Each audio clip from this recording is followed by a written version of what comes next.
Olá, você acompanha agora o programa Diálogo Brasil. Hoje a gente vai falar sobre as eleições nos Estados Unidos e os seus impactos no nosso país. Para conversar sobre esse assunto, nós temos aqui no estúdio o cientista político David Fleischer e o professor de Relações Internacionais Juliano da Silva Cortinhas. Ambos são da Universidade de Brasília. Muito boa noite. O professor David Fleischer, ele nasceu nos Estados Unidos, passou 20 anos lá, veio para o Brasil, obteve cidadania brasileira e no sábado vai para os Estados Unidos para votar. Então ele tem uma ampla experiência vivencial sobre as eleições norte-americanas. Professor, eu gostaria de saber o seguinte, muitos brasileiros não entendem o processo eleitoral americano, acham muito complicado, não sabem que, na verdade, é uma eleição indireta e não direta. Gostaria que o senhor explicasse para a gente como é que é esse processo, de uma forma sintética, por favor. Bom, a eleição presidencial nos Estados Unidos, como você falou, é uma eleição indireta, porque tem um colégio eleitoral. Colégio eleitoral que nós usamos aqui durante o regime militar, e a Argentina usou um colégio eleitoral até 94, em que cada partido apresenta seu candidato, vai para as eleições com voto direto. Então, estado por estado, o candidato que ganha a maioria no estado leva todos os votos daquele estado para o colégio eleitoral. Mas também há exceções, né? Não são exatamente todos que tem o vencedor leva tudo, né? Tem alguns estados que dividem proporcionalmente. Se um conseguiu 55% dos votos populares, leva 55% dos votos para o colégio eleitoral. Mas são poucos estados que têm essa divisão proporcional. Então, para vencer no colégio eleitoral, o candidato precisa alcançar 270 votos. O Brasil inteiro acompanhou a eleição lá em 2000, que era Bush contra o Al Gore. E o estado da Flórida ficou como fiel de balança. Mas a Flórida processou uma recontagem dos votos, que nós acompanhamos todas as noites nos telejornais, até o ponto em que o Supremo Corte deu final. Acabou.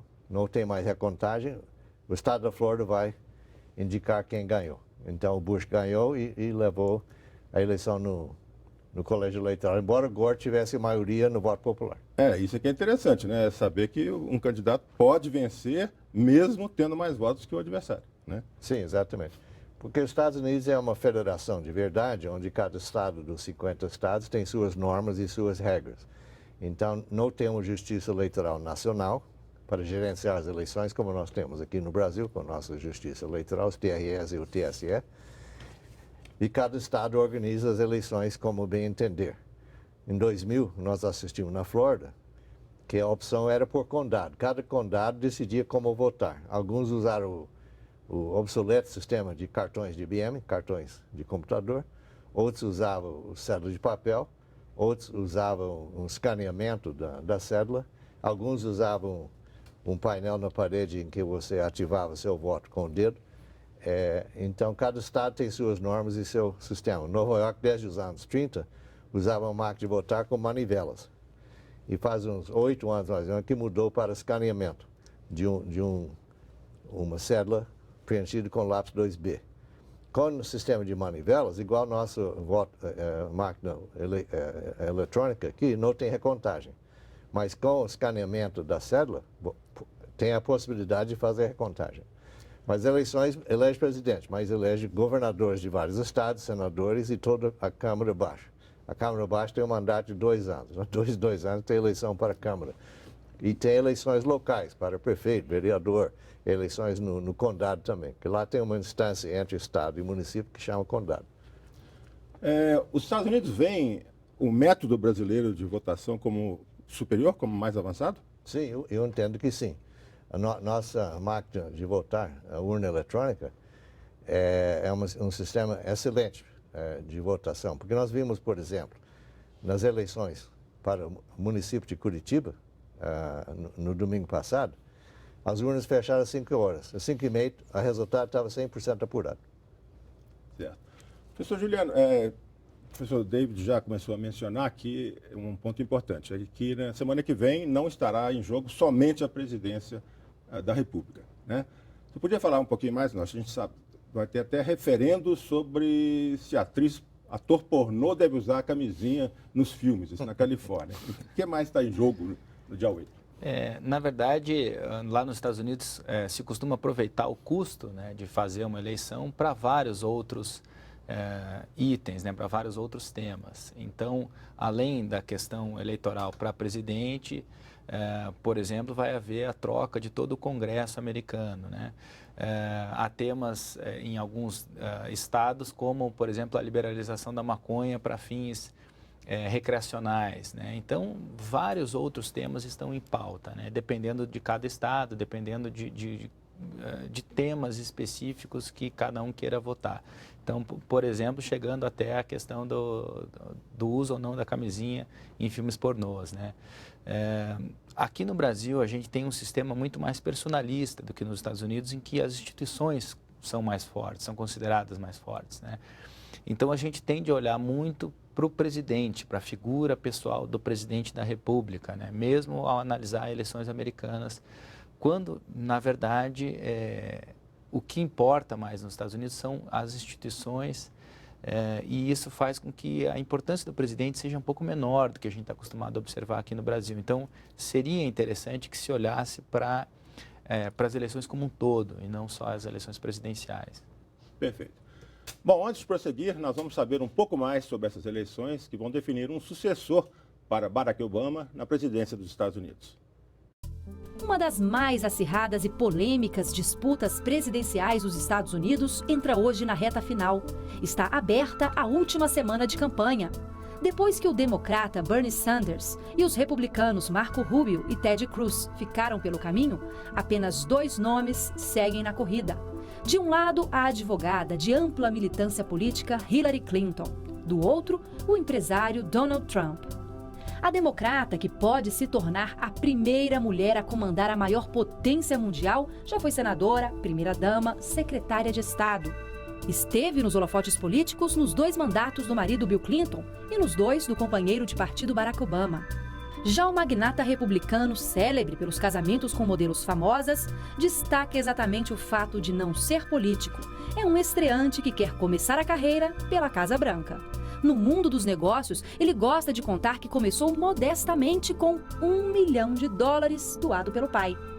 Mas a enorme distância entre a experiência de Hillary e a inexperiência de Trump na política está longe de ser a maior diferença entre os dois. O abismo, no caso, é mais profundo do que o historicamente existente entre democratas e republicanos. Aliás, proximidade talvez Trump e Hillary só tenham na idade. Ele está com 71 anos, ela com 70. Ele nasceu em Nova York, ela em Chicago. Ambos os candidatos prometem defender os Estados Unidos dos inimigos. Hillary com o uso da força apenas em último caso. Trump com a ampliação do poder militar e a intimidação. O polêmico bilionário também promete fechar cada vez mais as fronteiras e adotar linha dura com imigrantes e refugiados. Aos amigos, avisou que precisam ser menos dependentes de Washington. Hillary anuncia políticas de integração e naturalização de imigrantes. Na economia, a democrata promete investimentos em infraestrutura para gerar emprego e renda. O republicano, aumento de impostos para empresas que produzem fora do país e que não deem preferência à mão de obra americana. Com a gangorra das pesquisas de intenção de voto ainda instável, eles têm agora apenas mais uma semana para convencer o eleitor. Bom, nós vamos começar falando então do campo democrata. Professor David, nós vimos durante a campanha que houve uma resistência inesperada do candidato senador Bernie Sanders, que foi, digamos, além do que se esperava, e um socialista num país onde essa palavra é quase um palavrão, né? O Bernie Sanders conseguiu levar a candidatura de Hillary Clinton mais para a esquerda, ou as ideias dele acabaram sendo tragadas pela máquina partidária, pelos milhões de dólares colocados por empresas e tal? O que o senhor acha? Não, ele conseguiu levar a Hillary um pouco mais para a esquerda com a campanha dele. E a campanha dele mobilizou muito, principalmente os eleitores mais jovens. E ele teve sucesso em várias primárias, eleições prévias em vários estados. Então a Hillary teve que incorporar bastante as ideias dele na sua plataforma, seu programa. E isto é uma outra parte das eleições nos Estados Unidos, são as eleições prévias. Quando os republicanos começaram com suas prévias, tinha 16 pré-candidatos. E o Trump foi ganhando, vencendo, e vários foram deixando, né, a corrida presidencial. E no caso dos democratas, praticamente só tinha os dois. Tinha a Hillary Clinton e também tinha Bernie Sanders, né? Então, no final, Sanders está apoiando ela e fazendo campanha em favor dela. Mas ela incorporou várias das ideias dele. E, como você falou, é um pouco paradoxal que nos Estados Unidos tinha um candidato declaradamente socialista.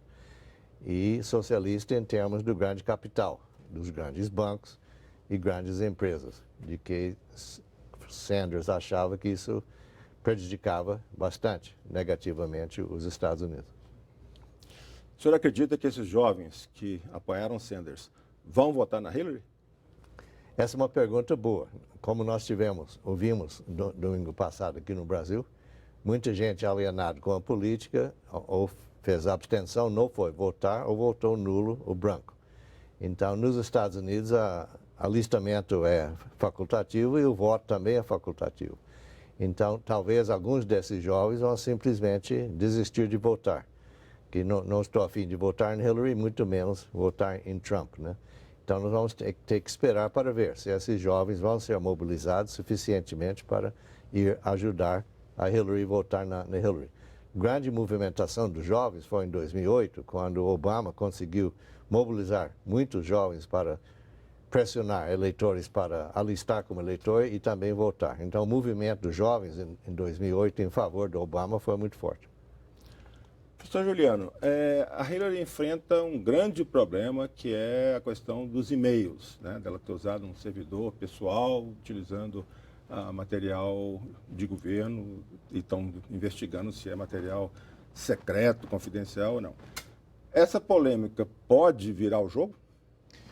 Pode, dependendo disso que o professor Fleischer chamou atenção, né? Eu acho esse um ponto muito importante na análise dos possíveis resultados da eleição, que é a questão de os eleitores se animarem a ir às urnas ou não, né? É importante a gente lembrar que a eleição é numa terça-feira, é um dia útil como qualquer outro lá nos Estados Unidos, não há aqui no Brasil, por exemplo, um dia em que as pessoas têm o voto como sendo a sua principal missão do dia, né? Então, os eleitores podem ou não se animar a ir às urnas. Isso influencia diretamente o resultado da eleição, né? Nenhum dos dois candidatos anima muito o eleitor, né? É claro que o eleitor do Donald Trump é um eleitor mais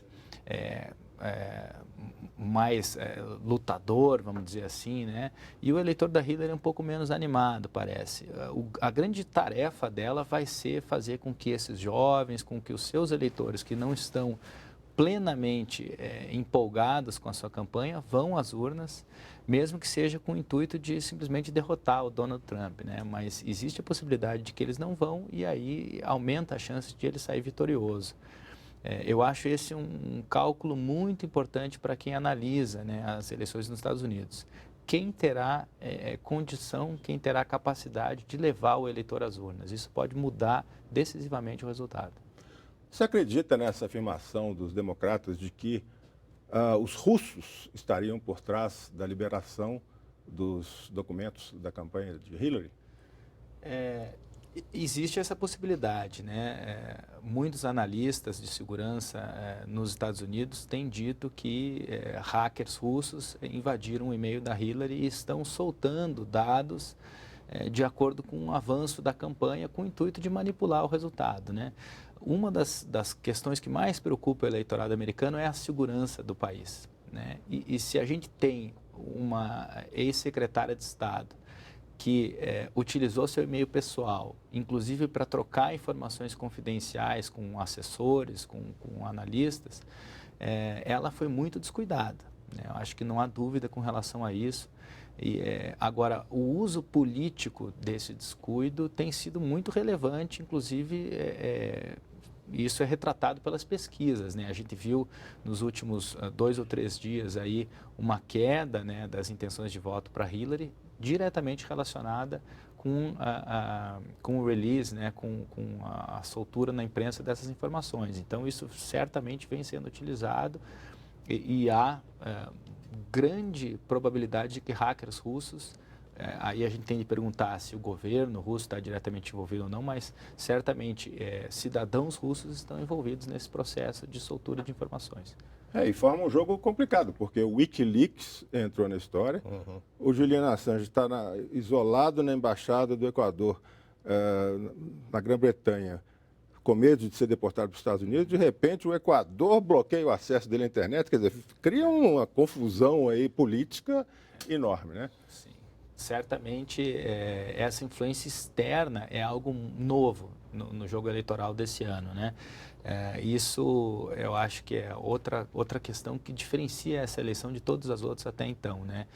Principalmente porque a relação entre o próprio Putin, né, e o Donald Trump é uma relação um tanto quanto nebulosa, né? O Trump já se manifestou diversas vezes de que ele seria mais próximo de Putin, que ele conseguiria ser mais diplomático, exatamente. O Barack Obama não é. Então. Já fez muitos elogios ao Putin, então isso torna bastante nebulosa essa relação entre os dois, né, entre o Trump e o Putin. Antes de falar do Trump, mais uma perguntinha sobre a Hillary. Professor, a Hillary foi a primeira mulher, a primeira dama a conquistar um cargo eletivo, conquistou de senadora de Nova York, por Nova York. Ela foi a primeira candidata de um grande partido a ser indicada como candidata à presidência, pode ser a próxima presidente, e fez um discurso importante na China sobre igualdade de gênero que teve um impacto mundial muito grande. Ou seja, o que ela já fez e ainda pode fazer pela causa da mulher é uma coisa significativa, não é? Eu acho muito importante e significativo. Ela, como primeira-dama, foi a primeira vez que uma primeira-dama se envolveu fortemente na política nacional americana. Logo que Clinton tomou posse, ela encabeçou um movimento para um programa de seguro-saúde nos Estados Unidos, a partir de 93, e não foi muito bem sucedido. E como você lembrou, em 2000, ela foi eleita senadora de Nova York, embora não fosse nativa do estado de Nova York, né? E depois, em 2006, foi reeleita. Ela concorreu à presidência nas prévias do Partido Democrata em 2008 e foi derrotada nas prévias por Obama. Então, os Estados Unidos, ao contrário do Brasil, em primeiro lugar, elegeu um afro-americano, um negro. O Brasil, em primeiro lugar, elegeu uma mulher, né? Então, eu não sei se um dia o Brasil vai eleger um afro-brasileiro, mas aparentemente é possível que os Estados Unidos elejem uma mulher, né? A primeira mulher presidente da República. E claro que isso vai afetar muito as relações de gênero nos Estados Unidos. Como no Brasil, os Estados Unidos têm o que é chamado de gender gap, né? De que desigualdade entre homens e mulheres no mercado de trabalho, em que no setor privado os homens ganham mais do que as mulheres. Aqui no Brasil a mesma coisa. O homem ganha pelo menos 30% ou 40% mais do que as mulheres na mesma função, com a mesma qualificação e nível educacional. Então pode ser que ela consiga reduzir um pouco essas diferenças entre gênero. Bom, nós vamos então agora falar um pouco sobre o candidato republicano, Donald Trump. Professor Juliano, o Trump é da elite norte-americana, já veio de uma família rica, o pai dele, quando morreu, deixou uma herança lá de uns 200 a 300 milhões de dólares. Ele se tornou muito mais rico e, no entanto, o público dele fundamentalmente, pessoas acima de 50 anos, não fizeram universidade, em sua maioria, brancos, e ele fala com esse público de uma forma direta, é um paradoxo, né, vindo da elite. Quais são os temores dessa faixa da população que o Trump detectou e consegue, digamos, manipular bem? Primeiramente, lá nos Estados Unidos, como aqui no Brasil, né, existe um descontentamento com os políticos em geral, né, e o Trump capitalizou muito isso em torno da figura dele, que não é um político tradicional de Washington, né? Esse descontentamento com o sistema político é um início interessante para que ele comece a ser ouvido pela população que pretende votar nele, né? Uma segunda questão é uma questão relacionada à segurança pessoal, né? Ele tem um apelo muito grande, por exemplo, para uma parcela importante da população americana que enfatiza, né, o porte de armas como sendo a sua segurança, né? Há uma parcela, e a gente aqui no Brasil não está acostumado muito a lidar com essa realidade, é uma grande parcela da população americana que entende que a sua segurança pessoal ela vai ser garantida em última instância pelo seu porte de armas, ou seja, a polícia não pode estar em todo lugar, como o próprio Trump já falou, então cada cidadão tem que garantir a sua própria segurança. Num ambiente em que está tomado, pelo menos desde 2001, por uma sensação constante de insegurança, isso tem conseguido um apelo muito grande no eleitor do Trump. Inclusive, ele já manifestou a intenção de, por exemplo, liberar o porte de armas dentro de escolas, né, para que cada um dentro da escola garanta a sua segurança. A gente tem visto vários massacres, né, à mão armada nos últimos anos lá nos Estados Unidos, e isso tem um apelo muito forte. Além disso, o Trump utiliza muito esse discurso de que ele é um vencedor, né? E isso, aos olhos de boa parte do eleitorado americano, é muito atrativo. Ou seja, como a matéria que a gente viu há pouco, né, mencionou, ele começou com apenas, entre aspas, né, $1 milhão e chegou, segundo ele, a uma fortuna de $10 bilhões, né? Dos dados reais demonstram que essa fortuna é muito menor do que ele próprio diz, né? E várias empresas quebraram, isso ele tenta esconder.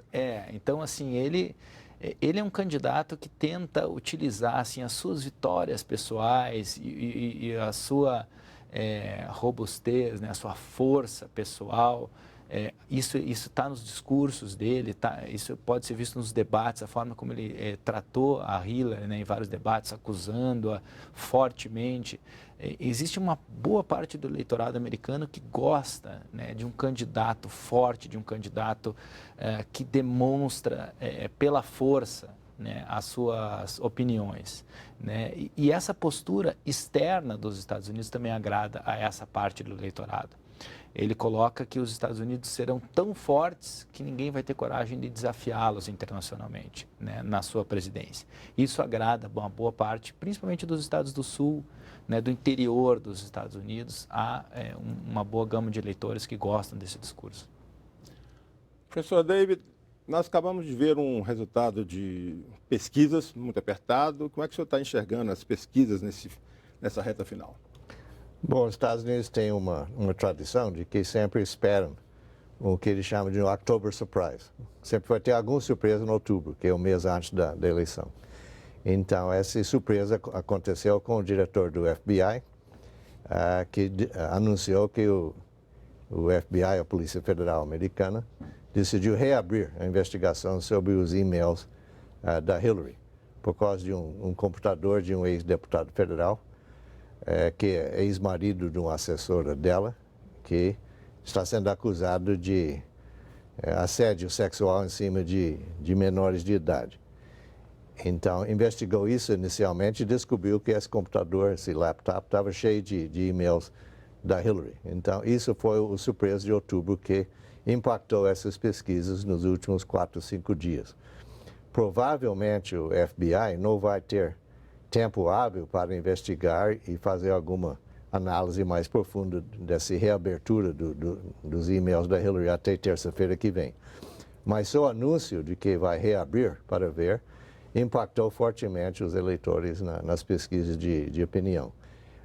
Se a Hillary vai conseguir combater isso e sair um pouco melhor nas pesquisas até terça-feira, ninguém sabe. Ok. Bom, agora nós vamos fazer um intervalo e voltamos em instantes para continuar a conversa sobre as eleições nos Estados Unidos.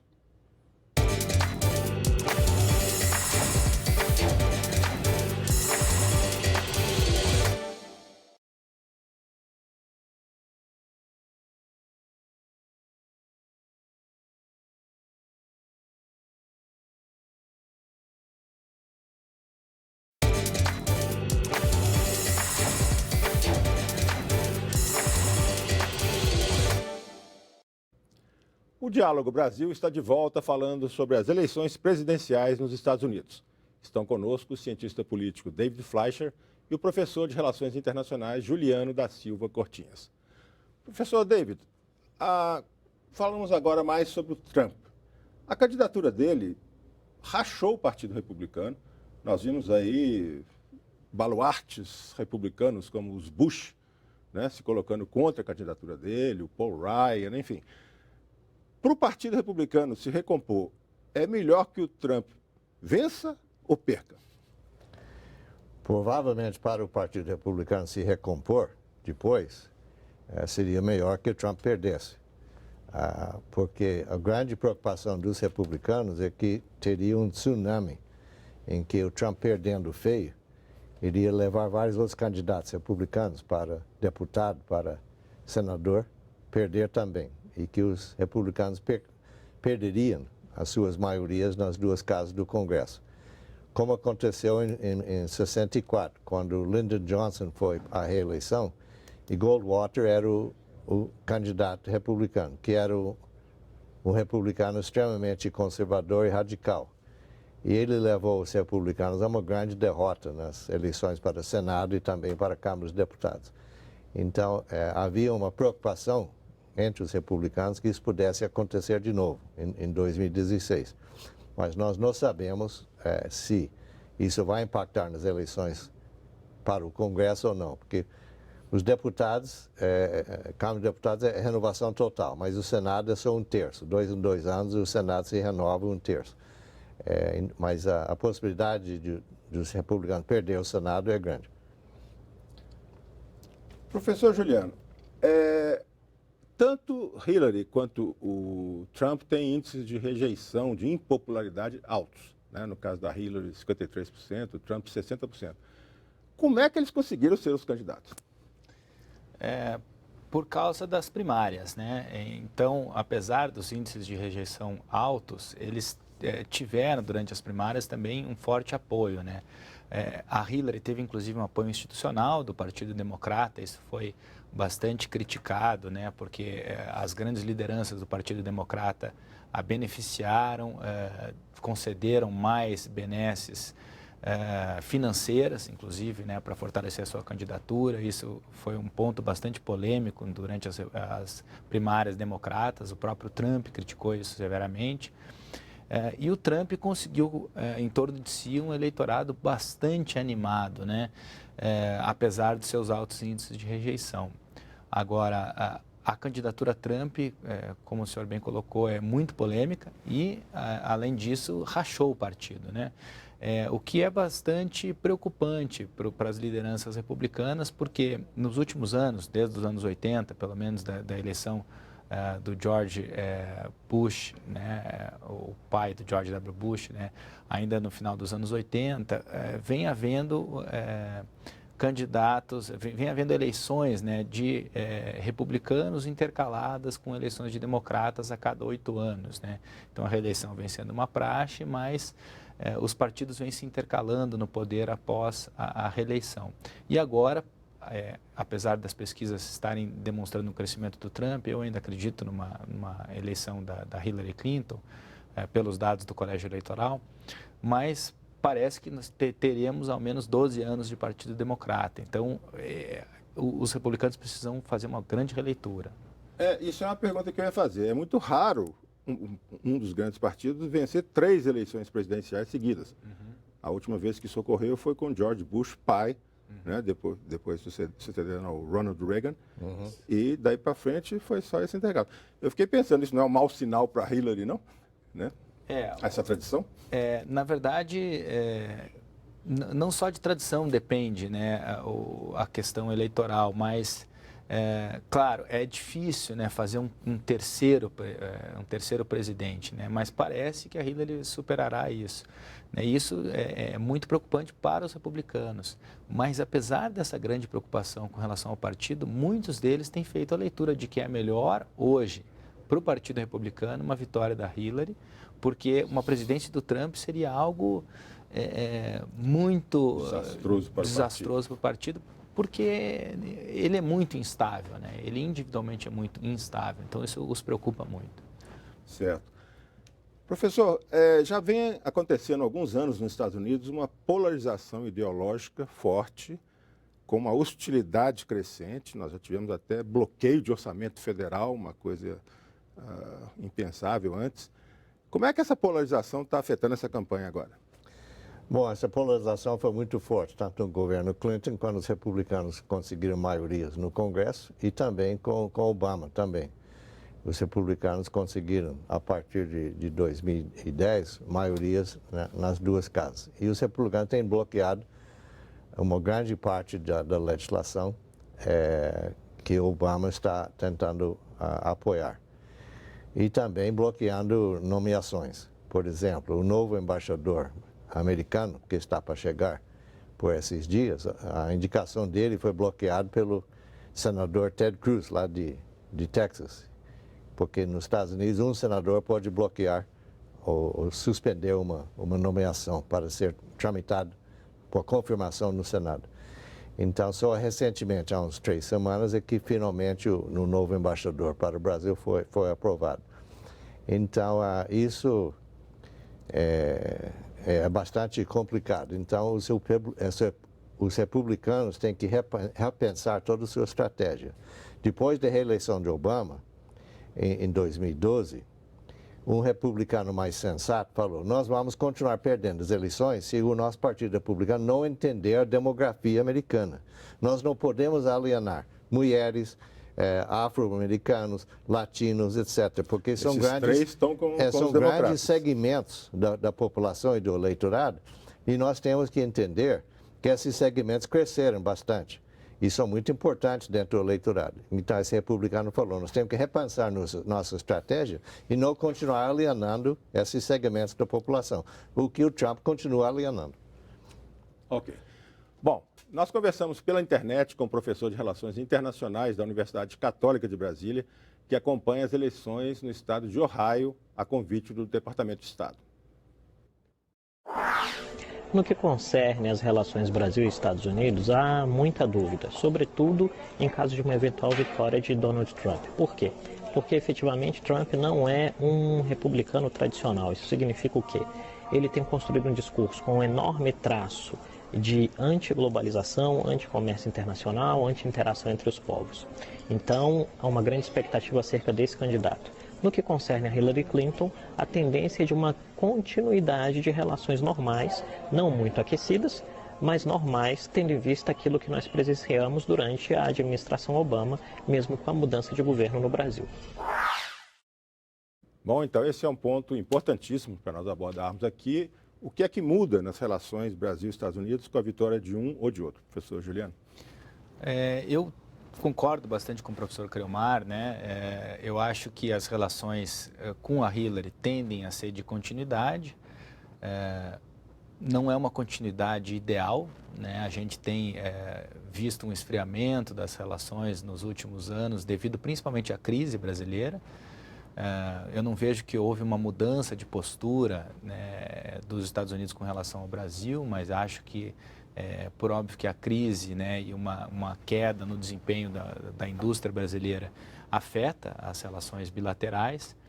Com o Trump, por outro lado, eu vejo como muito difícil de se prever, né, qualquer tipo de presidência do Trump. Eu acho ele uma pessoa imprevisível, tanto individualmente quanto com relação ao seu histórico, né? Porque ele não tem histórico político. Então é muito difícil a gente entender o que ele poderia trazer ao Brasil, né? O discurso dele com relação à imigração, por exemplo, é muito preocupante, né? Os discursos dele com relação à indústria americana e a forma como ele pretende protegê-la de investimentos estrangeiros ou da presença internacional é também bastante preocupante, mas ele tem se mostrado como muito instável durante a eleição. Então, por vezes, ele faz uma afirmação, depois ele contrapõe aquela afirmação que ele próprio havia feito. Então, é muito difícil de se criar expectativas com relação ao Trump, mas eu tendo a ver com muito receio uma gestão Trump na presidência dos Estados Unidos.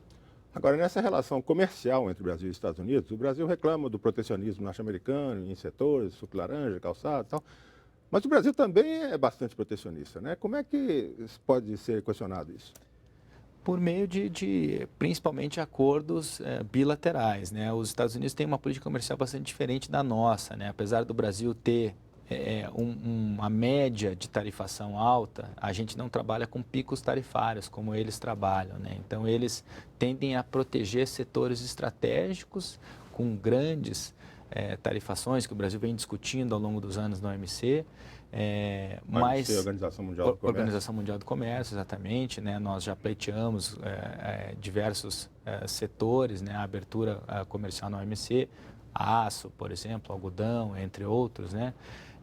Enquanto os Estados Unidos reclamam da média tarifária geral do Brasil, né? Que vem diminuindo, mas continua muito alta, né? Então, há questões no comércio preocupantes de lado a lado.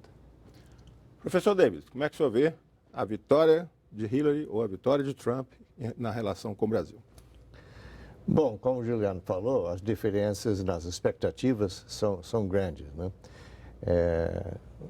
Tem negociação de comércio internacional de produtos, mas também tem a negociação de comércio internacional de serviços.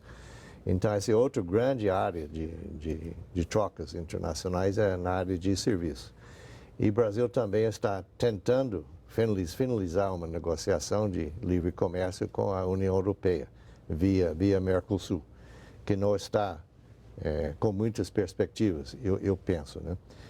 Há um movimento de prorrogar a emissão de vistos, tanto para brasileiros indo para os Estados Unidos e para americanos vindo para o Brasil, com isenção de taxa.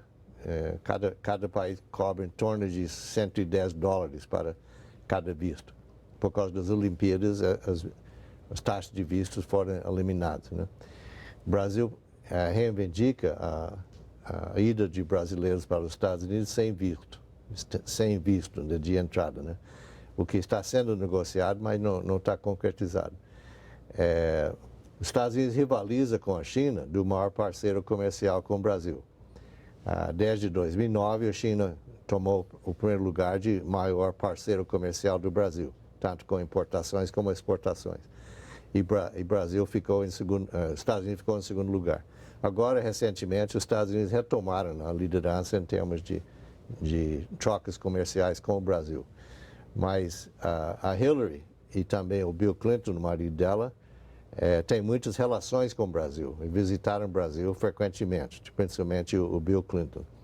Então, nós esperamos que com essa experiência de relacionar com o Brasil, o casal Clinton, né, e a Hillary como presidente, teriam um lugar especial para o Brasil. Também tem a questão dos Estados Unidos relacionada com os chamados países bolivarianos, liderado pela Venezuela, Bolívia, Equador e Nicarágua. Então,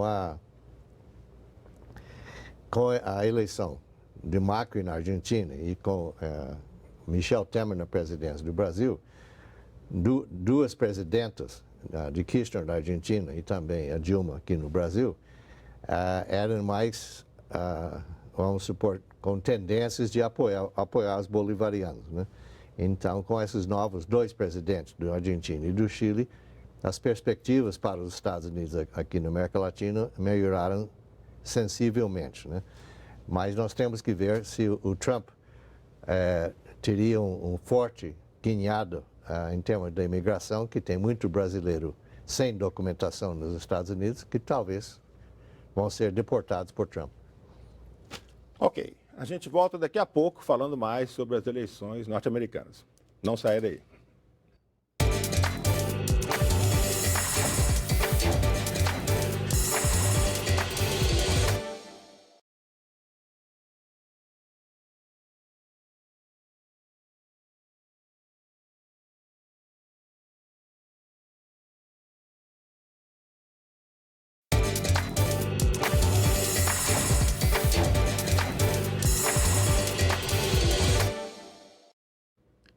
E a gente continua a conversa sobre as eleições nos Estados Unidos com o cientista político David Fleischer e o professor de Relações Internacionais Juliano da Silva Cortinhas.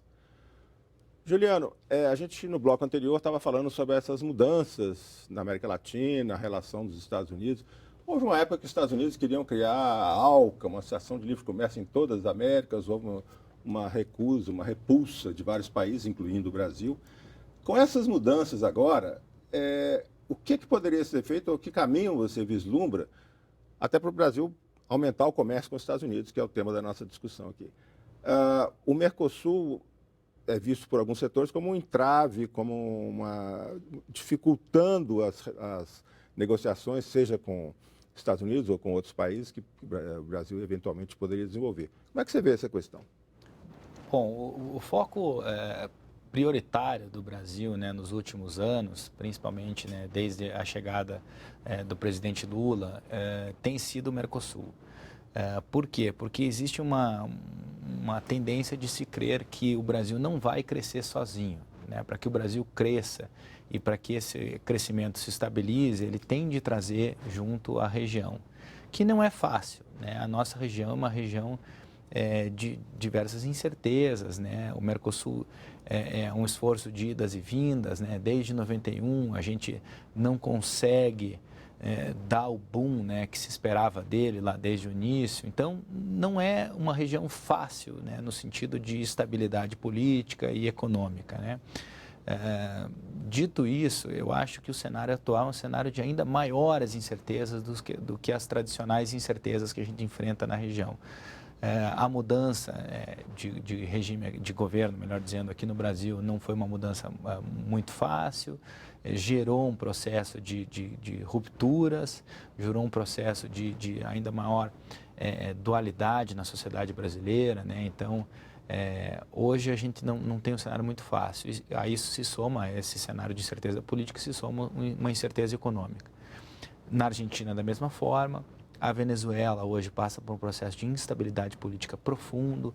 Então, a gente tem uma série de incertezas na nossa região que certamente comprometem a nossa relação com os Estados Unidos e com os países desenvolvidos de modo geral, né? Se a gente teve uma guinada em direção ao sul, né, durante o governo do PT, principalmente do Lula, a gente hoje parece buscar uma retomada de uma relação importante com os Estados Unidos. Agora, para isso, né, os americanos tomam suas decisões de política comercial de forma muito racional. Para isso, a gente tem de oferecer algo, a gente tem de ser atrativo a eles, coisa que hoje a gente não vem conseguindo.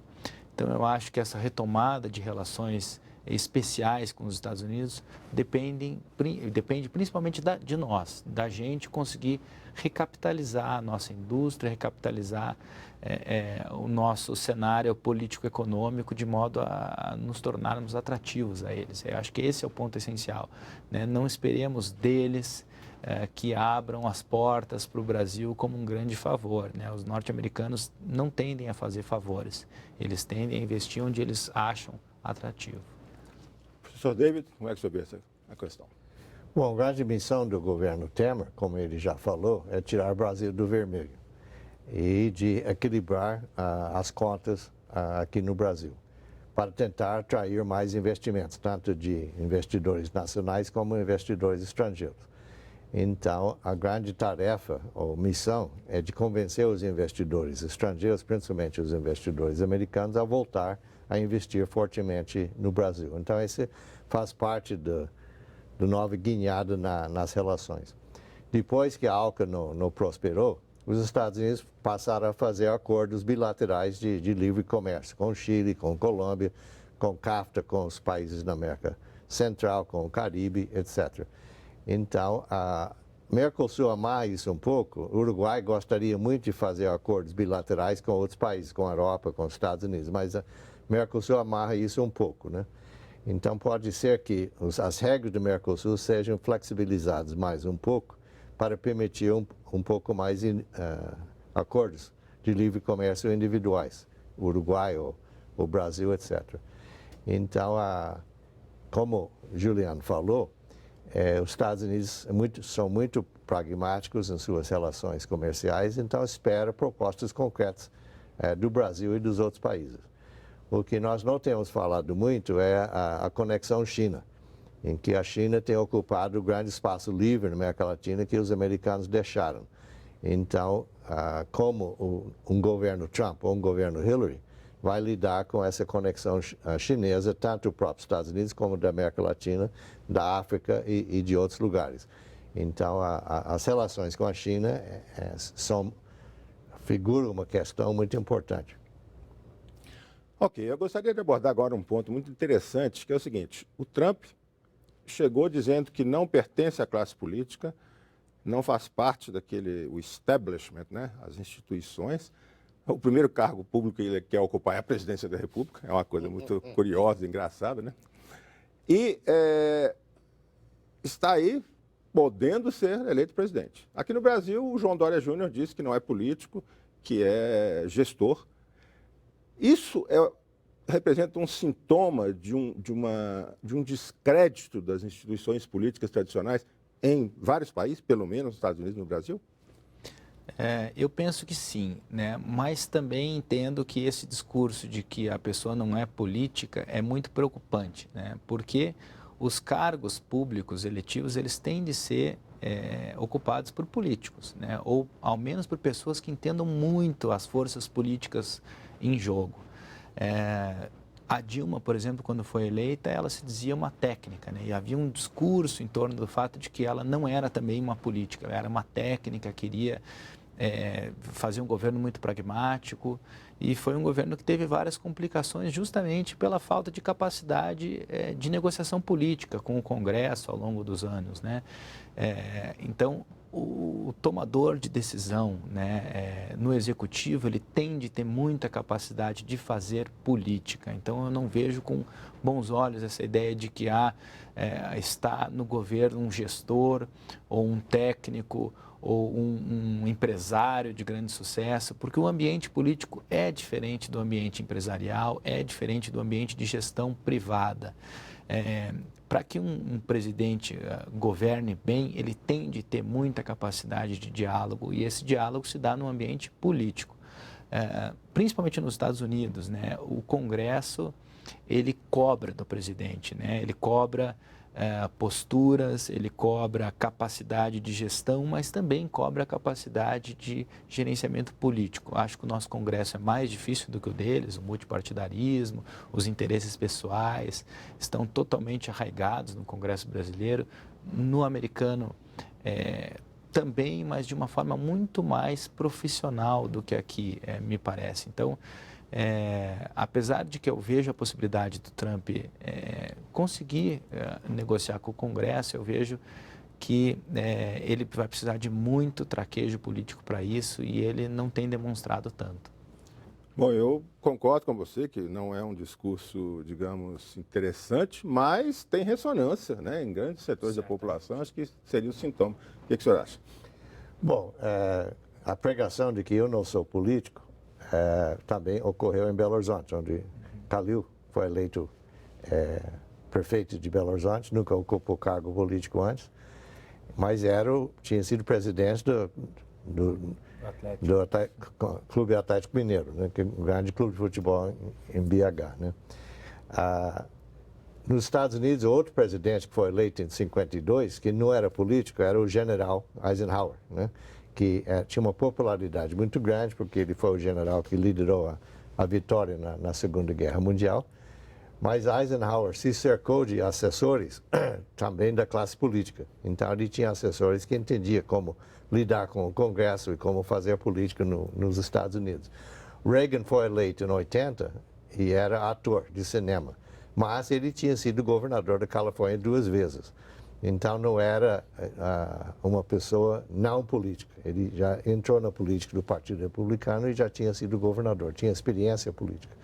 Então, Trump é diferente. Zero experiência política, mas com muito menos habilidade de conduzir as coisas do que o general Eisenhower teve. O Calil, em Belo Horizonte, diz que eu não sou nem mortadela, nem coxinha. O meu governo vai ser de quibe. Certo. Uma outra questão muito importante. O Trump promete fechar fronteiras, fazer um muro no México, diz que os mexicanos vão pagar e essas coisas todas. Na Europa, a gente vê muros sendo construídos mesmo para conter o fluxo de refugiados. E vê o crescimento de uma extrema-direita ameaçando chegar ao poder na França, na Áustria e tal. A xenofobia, a aversão, o medo ao de fora, ao estrangeiro, está em alta no mundo? Infelizmente, sim. Né? Eu vejo que em momentos de crise econômica, como o que o sistema internacional vem vivenciando desde 2008, isso tende a se acirrar, né? Tende a se acirrar o medo, o ódio em relação ao outro. Né? Então, se a economia vai bem, se eu consigo prover a minha família, eu tendo a aceitar né, a presença do outro, vamos dizer assim, próximo a mim, né? Quando o cinto aperta, esse ódio ele pode ser acirrado. E eu vejo que os governos têm um papel de mostrar para o cidadão que uma coisa não tem relação direta com a outra, né? Não é porque as fronteiras são mais fluidas, são mais abertas, que a economia está mal. É por uma série de outros fatores que se relacionam também com o ambiente macroeconômico, com ciclos econômicos de prosperidade e de crise, né? Esse ciclo de crise tende a passar e é importante que a gente não feche fronteiras, né? Mas que a gente, sim, regule os fluxos, né? Mas que esses fluxos, né, não se fechem. A ideia de imposição de muros eu acho desastrosa, porque ela pode aprofundar crises e não solucionar crises. Hoje a gente tem diversos focos de instabilidade no cenário internacional. Esses focos provêm tanto de estados, né, como Rússia, como Coreia do Norte, o Irã, a coisa parece que amenizou, mas eu vejo que esses focos, quando se arraigam às sociedades, se arraigam no ambiente mais profundo das relações internacionais, que é o ambiente do indivíduo, eles tendem a ser ainda mais preocupantes. Uma presidência Trump, né, num cenário de diversos focos de instabilidade, pode trazer consequências bastante preocupantes. Muito bem, nós estamos chegando ao final do programa, temos aí aproximadamente 2 minutos. Professor, eu queria saber o seguinte, qual é o legado de Barack Obama e em que a Hillary se diferencia dele? Bom, um dos grandes legados do Obama é a abertura com Cuba, que os republicanos combatem muito essa abertura com Cuba. Outro foi o grande plano de saúde nacional, em que mais ou menos 20% ou 30% dos americanos não têm cobertura de seguro-saúde. Então, essa vai ser outra marca do governo Obama, realmente. E qual é a diferença da Hillary para o Obama? Os dois democratas, mas em que eles se diferenciam?